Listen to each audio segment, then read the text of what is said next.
तो अब चैप्टर 2 ना क्वेश्चन नंबर 4 ભારતમાં સહકારી બેન્કિંગ માળખામાં ટોચની અપેક્ષ એની ઉપર બેંક તરીકે કામગીરી કઈ બેંક કરે છે અને ક્યાંથી?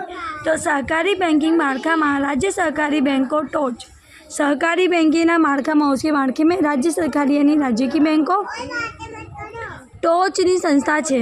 कौन है? राज्य सरकारी बैंक क्या है? टोच। 1914 में निमायेली मैकलेगन समितिए दरेक राज्य में वहेला में वहेली तके एक राज्य तो क्या 1914 में निमायेली यानी कि पसंद करी हुई मैकलेगन समिति एक समिति हुई थी यानी मीटिंग यानी ग्रुप दरेक राज्य में वहेला में वहेली तरीके हर एक राज्य में सबसे पहले एक राज्य सहकारी बैंक स्थापवा माटेनी भलामण करी। हर एक राज्य में सहकारी बैंक एक होनी चाहिए कम से कम।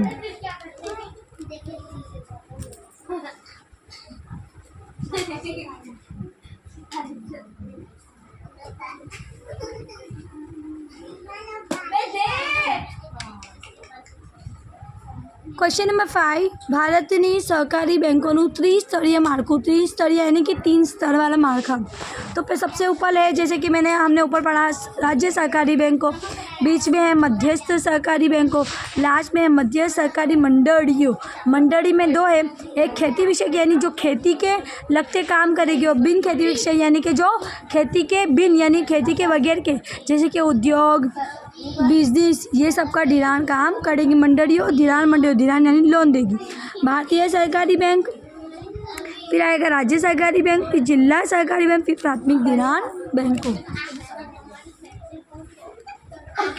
उपरोक्त माળખા પરથી કહી શકાય છે કે જે ટોચ સંસ્થા તરીકે રાજ્ય सहकारी बैंक टोच में कौन सी आती है? राज्य सहकारी, वचगाड़ा यानी बीच में आती है जिला सहकारी और पाया यानी सबके नीचे तड़िए में आती है प्राथमिक धिराण मंडलियों आवेली है।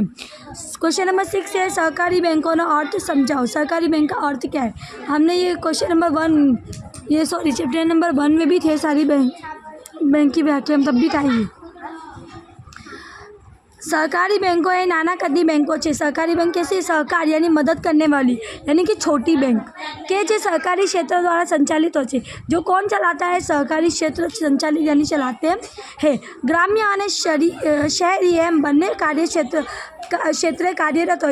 ये ग्रामीण बैंक में अलग होती है, शहरी यानी कि शहर बैंक के अलग यानी दोनों जगह ये बैंक होती है। अने जेनी नोंधणी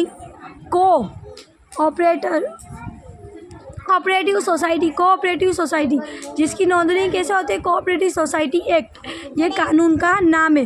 उसके अंदर अन्वय यानी उसके अंदर ये बैंक की नोंदणी यानी कि रजिस्ट्रेशन होता है। सहकारी बैंकों का मुख्य उद्देश्य नफा कमावाना होतो नहीं। इनका मुख्य उद्देश्य क्या? नफा कमाने का होता है। इनका खाली उद्देश्य क्या होता है? मदद करने का, दूसरों को मदद करने का, नफा का नहीं होता है। इसलिए तो इनका नाम सहकारी बैंक है। सहकारी बैंक को ખેડૂતોને તેમજ નાના નાના વેપારીઓને नाबार्ड हम लोग पढ़ते हैं इसे शायद 3rd ईयर में नाबार्ड की पूरी डेफिनेशन है कि बहुत ये एक बैंक है जो खाली हेल्प करने का काम करती है। सरकार वगैरह ने मदद की टूका गाड़ाનું ધિરાણ करे છે। सहकारी बैंक क्या करती है? व्यापारी नाबार्ड छोटे छोटे व्यापारियों को स्टार्टअप को लोन देती है टूका गाड़ा का, और ब्याज की टकावारी भी कम होती है।